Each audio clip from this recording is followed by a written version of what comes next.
Shalom Beshem Yeshua a todos los que nos escuchan por este medio. Que tengan todos un feliz día. Estamos en un día de Shabbat y una vez más compartimos eh, en honor al Elohim de Israel, para la honra y para poder exaltar al Elohim de Israel, Elohim de Jacob, al Elohim que es nuestro Goel, ¿no? Nuestro pariente más cercano, el Redentor, quien se dispuso pagar el precio para rescatar nuestra alma del Sheol. Y también eso implica, la redención implica em, redimir también nuestro cuerpo y además restaurar tanto el alma, la mente como el cuerpo en sí mismo, incluso la tierra que es nuestra herencia, la promesa que Él dio a nuestros antepasados y por derecho nos corresponde retomarla. Eh, sea que el espíritu del Elohim de Israel, su Ruach, el espíritu de Yeshua, HaMashiach, pueda habitar en nuestro corazón, en nuestra mente, a fin de disponernos y estar preparados a tener entendimiento y comprensión sobre lo que las escrituras nos enseñan más allá de las meras palabras que nosotros tenemos como traducción al español, ¿no? Sino, ya que regresamos a nuestras raíces, muchas veces buscamos el origen, el significado de los términos, de las palabras, de lo que se expresa, de lo que las escrituras nos transmiten. Hoy voy a compartir solamente sobre un verso, ¿no? Este verso prácticamente forma parte de la serie que estamos compartiendo sobre el Goel y las leyes de la redención. El Goel es el pariente más cercano, ¿no? Según vimos en el estudio sobre lo que expresa esta palabra, de donde Gaal, de Gaal, ¿no? Goel es el pariente más cercano que tiene derecho por ley redimir y debe redimir, o bueno, puede negar, como vimos que cabe la posibilidad de hacer este hecho. Pero por misericordia agradecemos a Yeshua por, por su disponibilidad de tener la redención y redimirnos. Por eso siempre a Él lo alabamos especialmente. Entonces, esta cita que voy a compartir hoy prácticamente forma parte del contexto sobre las leyes de redención y evidencia sobre quién es o cuál es la identidad de este Goel, este pariente más cercano. Entonces, al tratar esta cita, vi un detalle que me cautivó la atención y me motivó pues para apartarlo en esta forma y explicar un poquito, ¿no? Sobre este término, sobre lo que se expresa en esta cita. Esta parte, esta presentación será independiente del tema del Goel, pero siempre que conste que la explicación, es decir, cuando voy a retomar esta cita dentro en futuro, ¿no? Sobre el tema del Goel de la redención, solamente voy a hacer énfasis, ¿no? En que escuchen este audio que estaré presentando, porque no volveré a explicarlo. La explicación, todo lo que, lo que le voy a estar, perdón, todo lo que estaré comentando lo tendrá en la guía de estudio que se incorporará dentro em, del tema de la redención debido al contexto, ¿no? Y sobre todo es importante tener en cuenta que todo lo que esté compartiendo relacionado con el tema de la redención se conecta estrictamente o de una forma directa, como quieren pensar o observar este asunto, con el tema de la deidad, ya que la redención, el redentor, la salvación, el Mashiach, el Elohim de Israel, eh, forma parte de un mismo paquete, no se pueden dividir, ¿vale? No se pueden usar individual, siempre y cuando esta enseñanza es fundamento, todas las demás se edificará coherentemente sobre este fundamento. Nosotros tratamos en esta congregación internacional de hebreos israelitas, mi redentor es Yeshua, conocer sobre la identidad del Elohim y redentor de Israel y prácticamente esta enseñanza o esta línea que estamos compartiendo aquí es la raíz o la piedra fundamental sobre la cual se edifica todas las demás enseñanzas. Considero sobre todo que vale la pena dar prioridad a esos asuntos a fin de conocer quién es Elohim, saber a quién veneramos, a quién le decimos Adonai, Hashem, Lo nombramos por un nombre, si los que conocemos, los nombres o los títulos o atributos, o simplemente hace referencia el nombre Hashem, dice Hashem porque no conoce quién es, ¿no? Tendamos, tengamos sentido común. Eh, es importante tener en cuenta el conocimiento sobre la identidad del Elohim de Israel. Por eso es mi oración siempre que Él les brinda sobre el Espíritu, su Ruaj, para que no solamente tenga conocimiento sobre las Escrituras, sino discernimiento, entendimiento sobre lo que ellas nos transmiten. La cita que les voy a citar está en Salmo 78, verso 35. Dice, y se acordaban de que Elohim era su refugio y el Elohim Altísimo su redentor. ¿Vale? Bueno, yo busqué esta cita debido al término redentor, que en este caso es Gaal, lo voy a volver a mencionar dentro del contexto del estudio sobre la redención.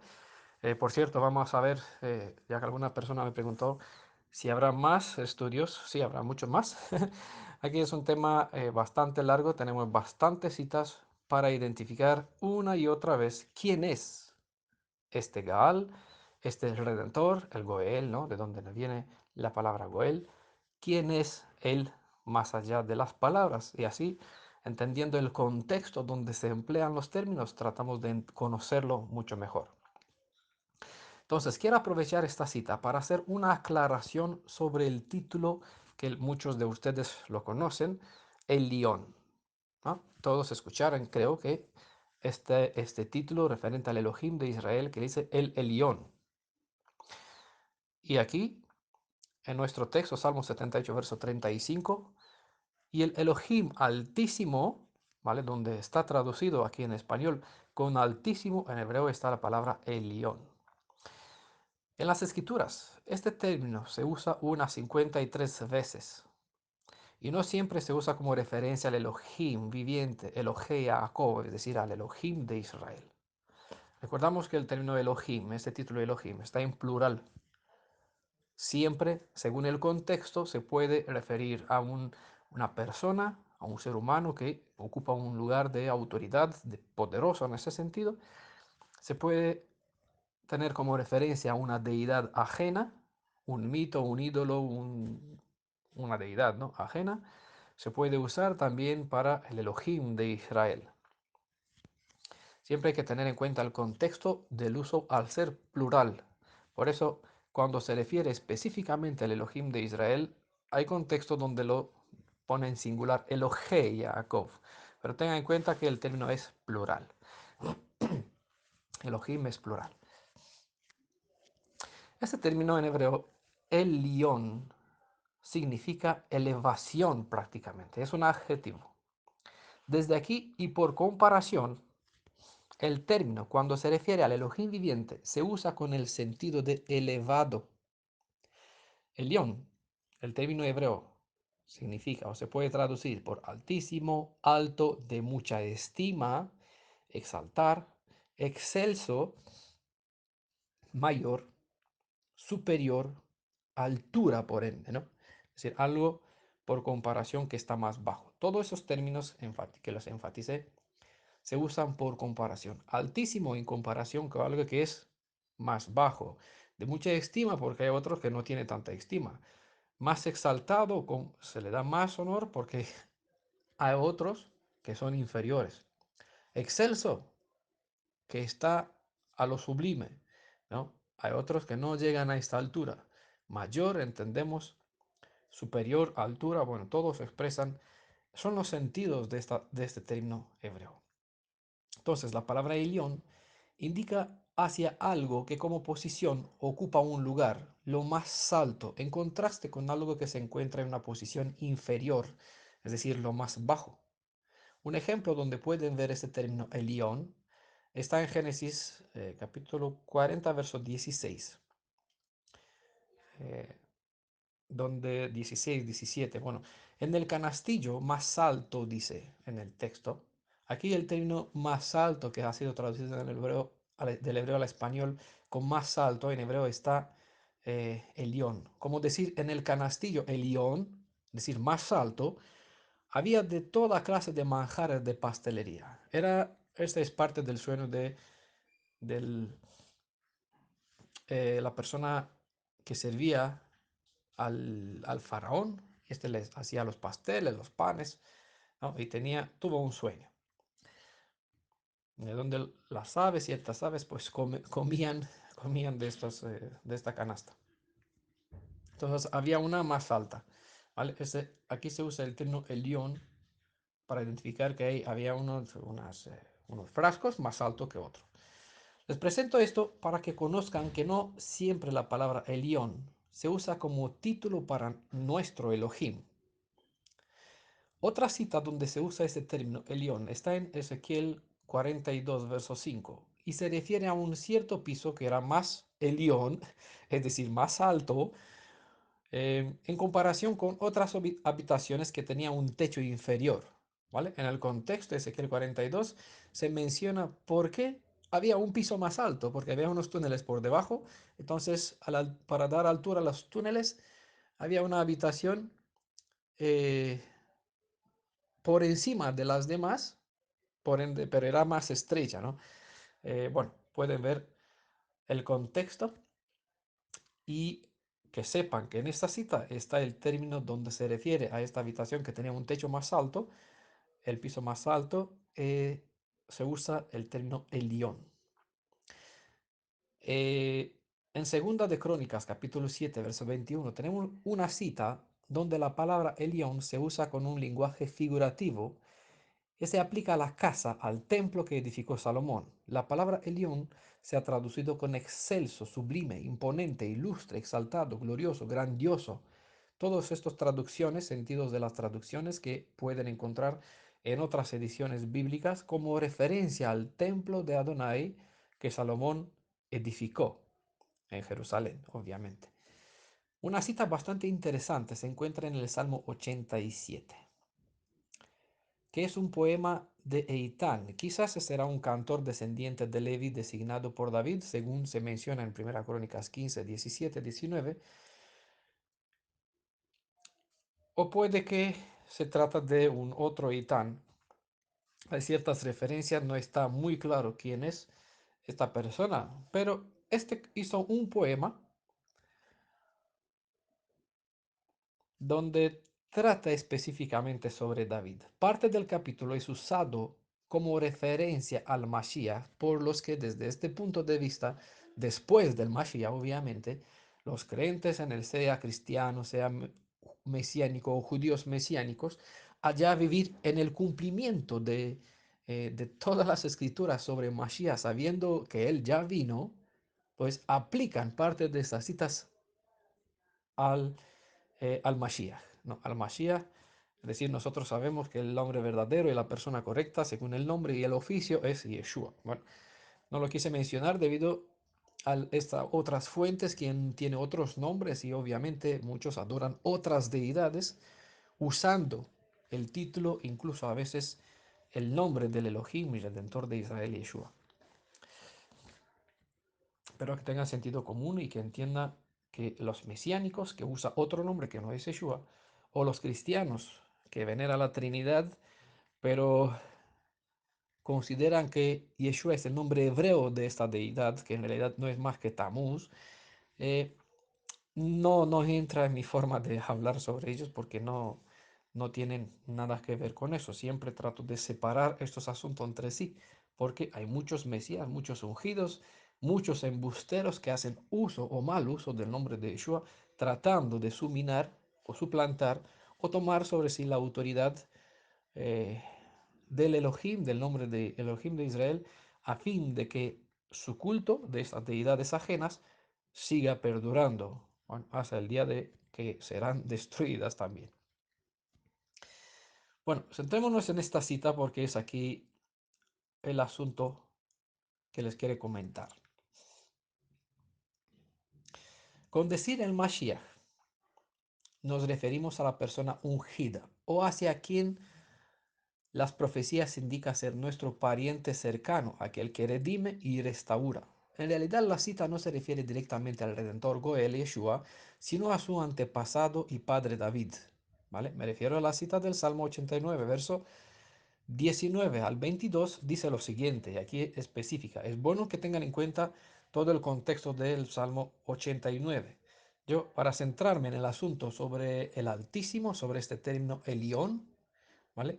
Simplemente voy a leer algunas citas para que entiendan de quién trata el capítulo y qué es lo que quiere decir. Salmo 89, verso 19, verso 20 al 22. Antaño, es decir, de tiempo remoto antes, proféticamente, hablaste tú en visión a tus amigos, es decir, a tus servidores, a los que están en comunión contigo, es decir, a los profetas que se dispusieron en, en servicio de Elohim como medios a través del cual el cielo transmite su palabra al ser humano. Antaño hablaste tú en visión a tus amigos y dijiste, he prestado mi asistencia a un bravo, es decir, a un gibor, a un poderoso, ¿no? Lo nombra así en ese sentido, he exaltado a un elegido de mi pueblo, ¿vale? Una persona de medio del pueblo de Israel lo puso a un lugar de privilegio más alto. Ahora, claro, uno puede decir, mira, esa cita aquí se refiere al Mashiach, al Redentor de Israel, que nosotros conocemos como Hamashiach, es decir, a Yeshua, pero el contexto mismo te está diciendo, he encontrado a David, mi servidor. Entonces, tengamos buena lectura para que, porque el Ruach dará discernimiento a la persona que se dispone a usar el sentido común y aprender a leer, ¿vale? Antaño hablaste en tu visión a tus amigos, dijiste, he prestado mi asistencia a un bravo, he exaltado a un elegido de mi pueblo. He encontrado a David, mi servidor, con mi óleo santo le he ungido, mi mano será firme para él y mi brazo le hará fuerte. Vale la pena, pues, tomar en cuenta las palabras que se usan por aquí, pero estoy buscando llegar a conectar estas palabras con el Elión, ¿no? Con el Altísimo, con el término Altísimo. Pueden buscar en hebreo la raíz y el significado de la palabra traducida aquí en este texto con ungido. En nuestro texto verán que es masaj. Lo pueden hallar si tienen una Word, del programa Word, con la concordancia Strong puedes poner el H, el indicativo de las palabras hebreas H, a diferencia de J, que es, aquí te lleva al griego, H4886, ¿no? 4886. Aquí te identifica el término masaj, que es usado aquí en el Salmo 89, verso 22, con mi óleo santo le he ungido. Una persona ungida se llamaba Mashiach, Masaj, de aquí Mashiach, porque sobre él se derramó el aceite de unción o de ungir. Los ungidos eran personas consagradas para una tarea específica a favor del pueblo hebreo.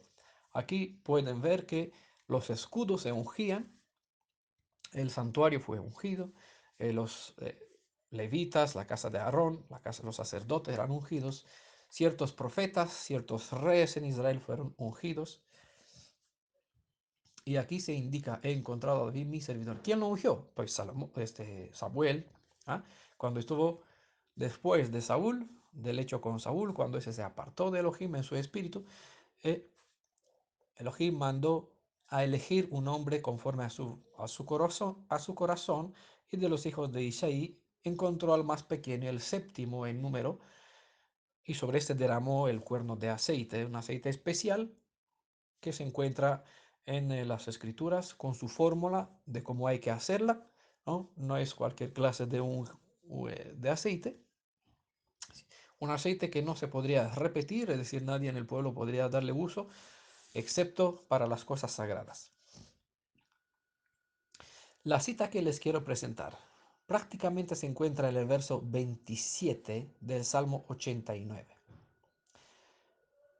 Recuerdan, el salmo está hablando, es decir, el poema enfatiza específicamente a David y usan las palabras que Elohim, mediante profetas, servidores, dirigió como promesa hacia David, como Elohim lo ve a David, ¿no? Es la forma como Elohim lo ve y lo describe. Eitan lo presenta esta elección de parte de Elohim y las palabras de Elohim en este poema. Salmo 89, verso 27 dice lo siguiente. Yo también le pondré por primogénito. Está en hebreo la palabra Bekor. El más excelso, y aquí está el término Elión. Yo también le pondré por primogénito el más excelso de los reyes de la tierra. ¿De quién está hablando? De David, ¿vale? El rey David. Ahora, Becor, David primogénito. Becor significa en hebreo primogénito. ¿Era David primogénito? No. David no fue el hijo primogénito de Isaí, sino el séptimo hijo. Pero el detalle es relevante por cómo Elohim califica o qué bendición le otorga a David.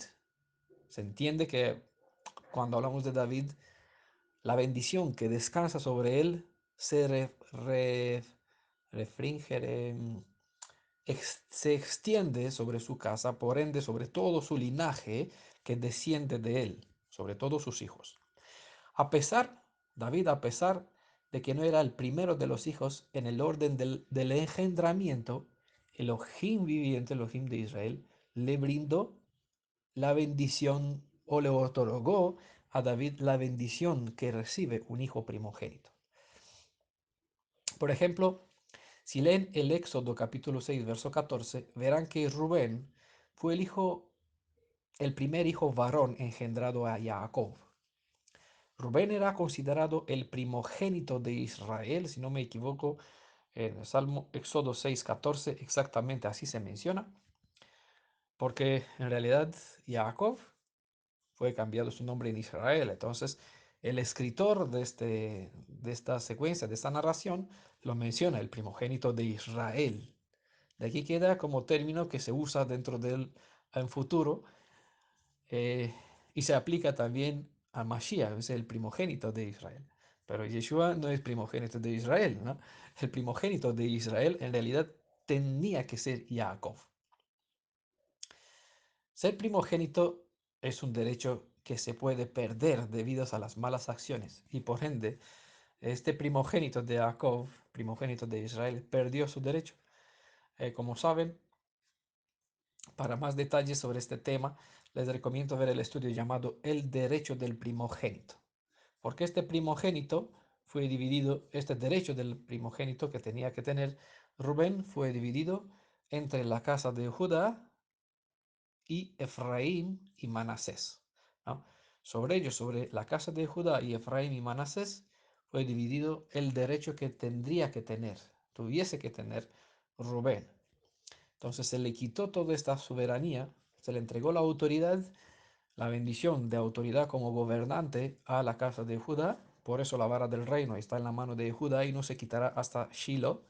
Y como sabemos, Shiloh ya vino, por ende, la casa de Judá ya no tiene derecho ni puede pretender soberanía, porque ya no tiene la vara del reinado. Yeshua la quitó de la mano de la casa de Judá, lo tiene en su mano, y él es quien rejuntarán este reino que se dividió en dos, según Ezequiel 37. ¿Vale? No sé si logran encabezar las piezas sueltas, los cabos sueltos, para entender la conexión.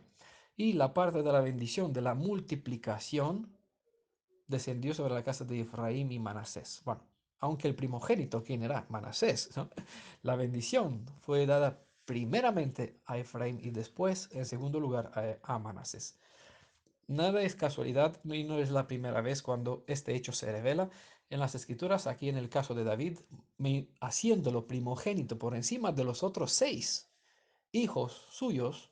El número 7 ya por ende es una expresión de la plenitud de algo que de algo por mayor, hacia cual indica el número 7 ya aquí entrando en el tema del milenio, donde una bendición especial en cuanto a autoridad y bendición, tanto del cielo como de la tierra, como espiritual, ¿no? Hay muchas más implicaciones con llamar primogénito al séptimo hijo. Ya no podemos extender por otras pistas, ¿no? Siempre encontramos eh, cosa de cual conectar para entender lo que Elohim nos quiere transmitir, ¿no? Lo que Él nos enseña sobre el futuro. Aquí, entre las palabras, pues entendemos lo que el futuro nos presenta. Les recomiendo este estudio del derecho del primogénito para que entiendan por qué o qué descansó cuando Elohim llamó a David con esta palabra hebrea, Bekor, primogénito, ¿qué es lo que le brindó? ¿Con qué lo calificó? Es decir, en ese sentido. Cuando conocen los términos y lo que abarcan, qué contenido, qué poder tiene lo que expresan esos términos, es donde pueden dar más uso, pues no más uso, pueden tener más entendimiento al peso de las palabras. Si no, le dirán primogénito, le dirán que bueno, hijo y si no sabe de qué trata, pues muchas veces eso se pasa por alto sin entender la profundidad que contiene esta cita, ¿vale? Le recomiendo este estudio del derecho del primogénito para que puedan entender qué privilegio, así entre las naciones, qué privilegio tiene Israel, ¿vale? Entre otros asuntos y saber de qué se trata aquí. Como pueden apreciar en el texto, David fue llamado el más excelso de los reyes de la tierra. Aquí el término hebreo para excelso, que ha sido traducida en esa edición, es Elión. El más Elión de los reyes de la tierra. El más altísimo, soberano, poderoso, por encima de. Quien no toma en cuenta que las palabras de este poema fueron dirigidas hacia el rey David y las aplica directamente al Mashiach, es decir, a Yeshua, las aplica mal a Yeshua. Esto porque sustituyen el nombre de David con el nombre del Redentor Yeshua y aplican al papá de Yeshua la posición del Elohim de David. No sé si entienden con qué estamos tratando. Con estas ideas,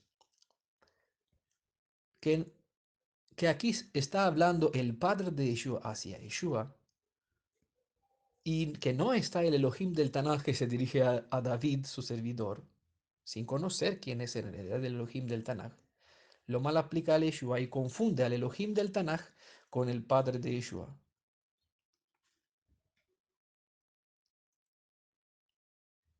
Así piensan que o afirman estas personas que en el Tanaj se encontró el papá de Yeshua, quien determinó que esas palabras del Salmo sean escritas como proféticamente hablando, indicando hacia Yeshua, a quien él, supuestamente como Elohim de Israel, califica a su hijo en su función como ungido. Esta idea descabellada viene por no tener en cuenta el contexto para razonar hacia quién se dirigieron las palabras, hacia quién se dirijo estas palabras, dijeron estas palabras, y con qué fin. Por no prestar atención a las leyes de la redención, no pensar en el sentido de los términos usados, ignorar la cultura hebrea y no tener en cuenta la variable manera que el cielo usa a fin de dar a conocer detalles sobre el futuro a generaciones futuras, en este caso a nosotros. Ahora, como les decía anteriormente, las personas que ya saben que el Mashiach ya vino, desde este punto de vista, desde este conocimiento, leen la palabra del Salmo y las mal aplica a Yeshua debido a un concepto que tienen erradamente sobre una deidad que aprendieron del cristianismo, ¿no? Que interpreta que en el Tanaj o en el Antiguo Testamento, como ellos consideran, es el padre del Mashiach y en Bri Hadashah está el hijo o supuesto hijo, ¿no? Porque en realidad este concepto no enseña de verdad que hay un padre y hay un hijo, aunque lo hace en teoría, en práctica, al profundizar en el sustento de este concepto, se ve que es incoherente lo que creen con lo que en realidad las escrituras aplican o enseñan. Por esa razón nosotros demolemos por completo este fundamento que en Tanaj está el padre de Yeshua y que en Brit Hadashah está Yeshua, porque no seguimos el concepto que ellos tienen, ni tratamos de analizar este punto de vista, sino que tratamos de entender desde el Tanaj quién es el Elohim que se manifestó en el Tanaj. Por esto, esta esta presentación forma parte del contexto de las leyes de retención sobre el Goel y el contexto de otro estudio que comparé en los textos comparando el Tanaj con el Brit Hadashah a fin de conocer al Elohim de Israel. Bueno, todo eso va en un paquete, en un conjunto, y en ese sentido traté de aprovechar para explicar sobre este término Elión, ¿vale? Que muchas veces se confunde y se creen que solamente se refiere al Elohim viviente y en este caso se aplica al padre de Yeshua. ¿Vale? A no tener en cuenta la cultura, la raíz de la palabra, los términos, cómo se usa, pues con razón tienen malos conceptos de interpretación. Porque aquí vemos que Elión se refiere a David y a David es llamado el más excelto, más altísimo que hay entre los reyes de la tierra. No hay otro más exaltado que él. No hay alto más soberano, con más potestad, calificado para estar a una altura superior sobre todos los demás del mundo. ¿Ah? Entonces no hay término más alto. En este caso, un Goel, un pariente cercano, es Elión porque está sobre todos los demás con derecho a redimir, como en el caso de Boaz, que vimos, él se puede llamar, aunque no se usa el término referente a él, pero en el contexto de lo que representa como autoridad que tiene para redimir y por su disposición se le puede aplicar que está sobre otros parientes cercanos, porque él dio redención a, a Ruth, por ende, a la casa de Noemí. Entonces, descontextualizar hacia quién se refiere este poema. Se puede aplicar a Yeshua estas palabras siempre y cuando se tiene en cuenta que Yeshua, al ser descendiente de David, herede por ende todas las promesas dirigidas hacia David.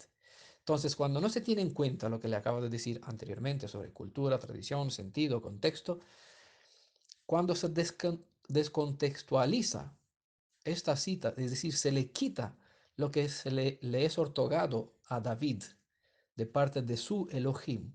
Y aquí se interpreta que está hablando en lugar de David de Yeshua, y el que le está hablando es su papá.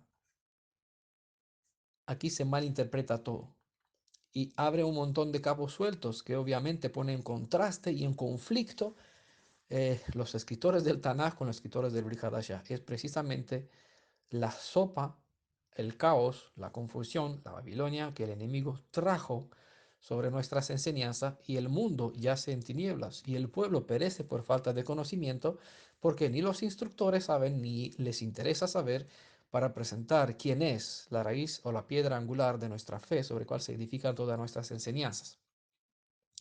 Por bendición tenemos privilegio de tener acceso a este conocimiento y lo compartimos a fin de que todos podamos disfrutar, pero que ustedes, si lo asimilan, puedan compartir con otros. Entonces, excepto en el caso que se tiene en cuenta que Yeshua es descendiente de David, como descendiente real, como presenté en otros contextos, con razón, estas palabras dirigidas a David se puede verter o se puede extender como aplicación a Yeshua, ¿vale? Siempre y cuando se tiene en cuenta este factor, que aquí Elohim dirige específicamente a David llamándolo a él, ¿no? Y lo que fue llamado o lo que se le fue atribuido a David descansa sobre su genealogía hasta Yeshua, quien es el fin que será rey para siempre, ya no hay más rey después de Yeshua, ¿no?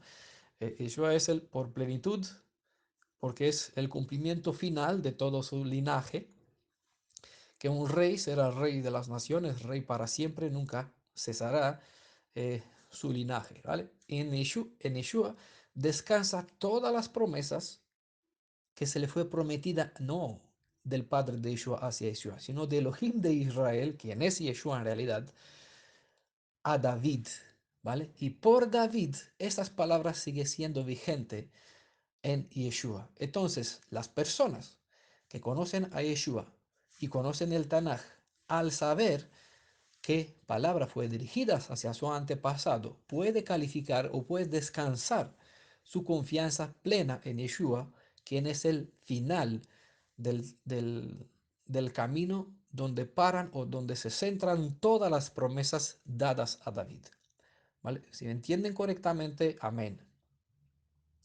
El salmo no debe por qué ser visto como profético hacia Yeshua, sino más bien como evidencia, un documento que acredita el derecho, el privilegio, la posición, la soberanía que se le atribuye al Goel, ¿A qué Goel? A Yeshua, obviamente, porque Él es nuestro pariente más cercano, quien tiene la redención y se dispuso ser redentor. Por encima de todos los demás ungidos, por encima de todos los reyes, por encima de toda soberanía, por encima de todos los Elohim de este mundo conocido. Por ende, Yeshua es el león sobre todo cuanto hay bajo la bóveda celeste. Al ser él la persona más exaltada sobre todos, tanto debido a su naturaleza, como debido a su obra redentora. Y no me refiero a su naturaleza como hombre. La naturaleza como hombre está aquí, la naturaleza del Goel. Por eso se implica la naturaleza de Goel, es decir, como pariente cercano, en su función como redentor. Pero su naturaleza espiritual es Elohim, Ben Elión, según se menciona en Brit Hadashah. Le pondrás por nombre Yeshua. Bueno, el hijo que engendrará, dijo a Miriam, será llamado o será Ben Elión, porque él es en realidad, y bien se menciona Juan, bien vimos la kavod ¿de quién? Del unigénito de Elohim, es decir, no hay otro como él, como el primogénito, ¿no? El primogénito no hay otro primogénito. No existen dos primogénitos. Jacob tuvo a Rubén como primogénito, no había un siguiente, ¿no? Simeón no era primogénito, era el hijo segundo. Leví no era primogénito, era el tercero. Judas era el cuarto, no eran primogénito. Ninguno, ¿vale? Rubén era hijo primogénito. No hay otro como él. En ese sentido, Yeshua no tiene, cuando refiere a él con este término unigénito, es que no hay otro semejante. Y no hay términos de comparación. Por excelencia, en su propia naturaleza, es Elohim. Entonces, sobre todo, es Elión, tanto por naturaleza como por em, la obra que hizo a favor de nosotros, esta obra redentora. Entonces, entendemos de Salmo 87, verso 27, como el término Elión pone en contraste al rey de Israel con los demás reyes que había entre las naciones en su tiempo. David aparece como soberano, como altísimo entre los seres humanos en su posición privilegiada. Ahora, sabiendo lo que expresa esta palabra hebrea Elión, cuando se usa referente a nuestro Elohim, el término toma el sentido de título a fin de presentarlo como el supremo. Un buen ejemplo donde pueden ver el contraste en el Elohim de Israel y los demás Elohim está en Isaías capítulo 54. No, perdón, 44. Muchas veces si se referencia a él porque es aquí donde se entiende también, si se entiende correctamente el sentido de este término y de este título, mucho mejor se puede entender por qué él dijo, no hay otro fuera de mí, ¿no? Pero sí sabemos que no tengas otros Elohim delante de mí. Entonces, ¿cómo no hay otro Elohim cuando él dice no tengas otros delante de mí? Por ende, se entiende que hay más Elohim, aunque en realidad son mitos deificados, estrellas, no sé, que se veneran, árboles, animales, plantas, panteísmo, convierte en deidad o una deidad suprema en todo lo que existe con vida en sí mismo. Ese es el concepto del panteísmo, ¿no? Entonces, otra barbaridad. Un buen ejemplo donde pueden ver es Isaías 44. Aquí por contraste pueden ver que no hay otro fuera de él capaz como él, ¿vale? Aquí se menciona también en otro capítulo Bel, por ejemplo, y muchos otros, Asherah, ¿no? Muchos nombres de otras deidades, Tamuz, Marduk, hay muchos nombres que se mencionan de deidades ajenas en las escrituras, todas impotentes por comparación, que venga que se presenten. En cambio, Elohim, si lean todo este capítulo 44, verá cómo se describe a sí mismo como soberano por encima de ellos, que ellos no pudieron hacer nada, no pueden hacer nada. De hecho, tienen boca, no hablan, oídos, no oyen, ¿no? No pueden hacer ni malo ni bien, pero aún así son considerados como Elohim. Entonces, sobre ellos, o por comparación con ellos, Elohim es Elión, es supremo. La palabra Elión, siendo un término de comparación, cuando lo usamos como título para el Elohim de Israel, expresamos que nuestro Elohim es superior a todas las demás deidades veneradas en este mundo, ya que se ha probado que nuestro Elohim es más excelso, mayor en todo y de auténtica estima entre las naciones. Cuando tenemos por contraste al Elohim de Israel con los demás Elohim que son venerados por el mundo, El Elohim de Israel se muestra el más elevado. Cuando el Elohim de Israel es comparado con los hombres, Él es superior por el hecho de que tiene en su misma naturaleza la capacidad de redimir nuestras almas y sobre todo porque lo hizo. El ser humano puede redimir el cuerpo de sus familiares. Vimos en este estudio sobre Goel el derecho del Goel y aquí hablamos como Boaz, ¿no? Como Boaz. En ese sentido, es Goel Boaz, es Goel Yeshua. El término es igual, pero sobre Boaz Yeshua es más Elión, más soberano. ¿Por qué razón? Porque ningún ser humano puede redimirse siquiera a sí mismo del Sheol, aún menos a otros. Es decir, cuando tratamos con la redención del ser humano, del alma, aquí un pariente cercano, humanamente hablando, no puede salvar su propia alma. Por ende, entre los Goel, ¿no? Yeshua es Elión, es superior, más exalto, mayor, en auténtica estima, superior, soberano, altísimo. Es decir, por excelencia se le aplican todos esos títulos. Así bien, por comparación entre Boaz y su anterior pariente que tenía que redimir, Boaz se califica con esos títulos, ¿vale? Entiendan el sentido del concepto y de la filosofía, de la cultura hebrea. Por comparación, cuando la palabra Elión referente a nuestro Elohim la usamos, la pronunciamos referente a nuestro Elohim, afirmamos que Él es superior en este sentido, ya que lo que no es posible para nosotros es posible para Él. Nosotros podemos trabajar toda nuestra vida, no podemos redimir nuestra alma, no podemos pagar el precio para nuestra alma. ¿Por qué? Porque la paga del pecado es la muerte. Y para el pecado no tenemos una vida tan perfecta nosotros para pagar el rescate en nuestro lugar, ¿no? Y ningún otro Goel que no es él, que tiene una vida superior o igual en valor con el peso del pecado, puede pagar este precio y lo pagó. Por eso él es soberano sobre todos los demás Goel humanos, porque él pudo pagar un precio que nadie más podía pagar. Incluso su propio padre no pudo pagar este precio. Cuando este término Elión es usado como referencia al papá del Mashiach, es decir, al padre de Yeshua, es por la sencilla razón de que un padre siempre y por comparación es superior a su hijo, ya que tiene existencia antes de su propio hijo. Siempre que vean el uso de esta palabra hebrea Elión dentro de las escrituras, deben tener en cuenta qué factores comparan el término. Así bien, tengan en cuenta las siguientes 5 posibilidades. El término Elión se usa para comparar la autoridad entre diferentes personalidades, como David con los demás reyes del mundo. Se usa para comparar la autoridad del Elohim de Israel entre los Elohim del mundo. Se usa para comparar la autoridad del Redentor humano con el Elohim Hagoel, que por excelencia es Redentor. Se usa para comparar la soberanía del Padre de Yeshua ante Yeshua, Ben Elión, Hijo del Altísimo, ¿no?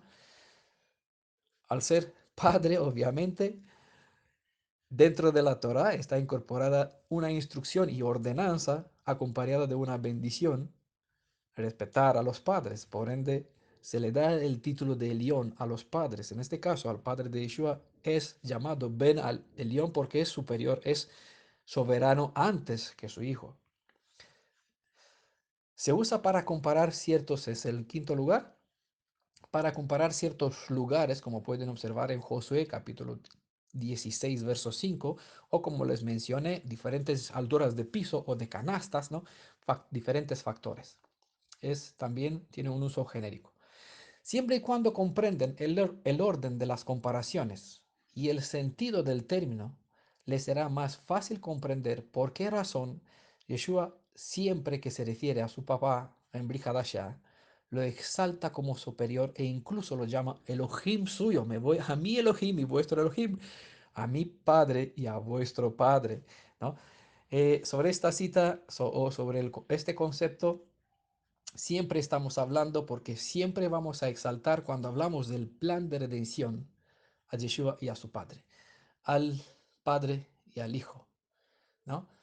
Y sobre todo, cuando hablamos de la fe hebrea, no olvidemos, hablamos de una sola persona, porque esta sola persona es única persona que el pueblo de Israel conoció como Goel Elohim, soberano, redentor, altísimo, el más excelso entre los Elohim es Yeshua, no como Yeshua, Goel, sino como Elohim soberano, ¿vale? Como Elohim soberano. Tenemos Ejad, uno solo. Adonai Ejad es uno, no son dos. ¿Vale? Siempre y cuando hablamos de la fe hebrea, Shema, es numérico singular, Ejad. Uno solo, numérico singular. No hablamos de dos personas. Pero como el pueblo de Israel y la fe hebrea forman parte del plan de redención, la redención implica conocer al Padre y de Yeshua y a Yeshua. Y esa es la vida eterna, que conozcamos, que llegamos a tener discernimiento y conocimiento prácticamente sobre quién es el Padre de Yeshua, porque es la fuente que nos brindó a Yeshua nuestro Salvador. La redención, la salvación viene de los dos. El Redentor es Yeshua y el Salvador sobre todo. Amén. Para siempre a ellos dos la honra. Shalom a todos.